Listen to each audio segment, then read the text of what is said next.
taught that girls are so radically different than boys that we have to make subjects like engineering, science, and math pretty, pink, and fluffy to get them interested.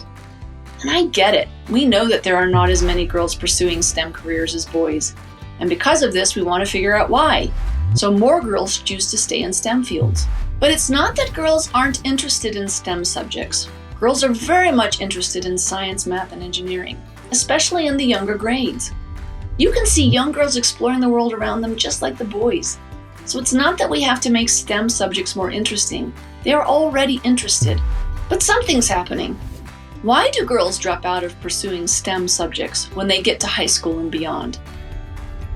I remember being very interested in science when I was younger. But when I got to high school, I wasn't allowed to take classes like shop because I was a girl. The implied message was that I couldn't build things or work with tools because I was a girl. And this had an impact on how I saw myself. I did feel different from the boys, and ultimately not as confident when it came to pursuing STEM subjects. Although I did plow through high school and college science courses, I continued to feel different and ultimately less capable than the boys around me for many years. If girls are labeled at a young age as so different from boys that they need different science kits or different books or different types of classes, it won't cultivate the confidence they need to pursue STEM subjects. And without feeling confident, they'll lose interest and pursue other fields they find more empowering. But what if we didn't do it this way?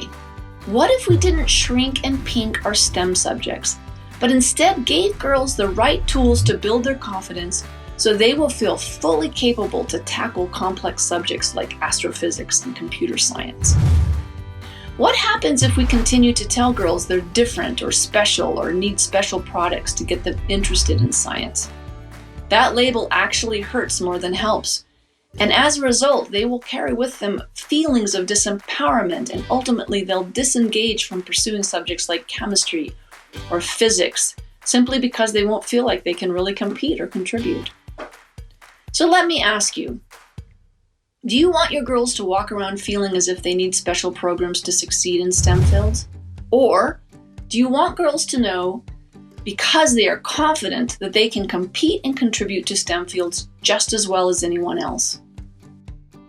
If you want to help girls feel confident in any STEM area, I developed a method called Rad-a-Taz that will help them build the kind of personal toolkit they need to tackle complex subjects. The biggest tool in the box is confidence.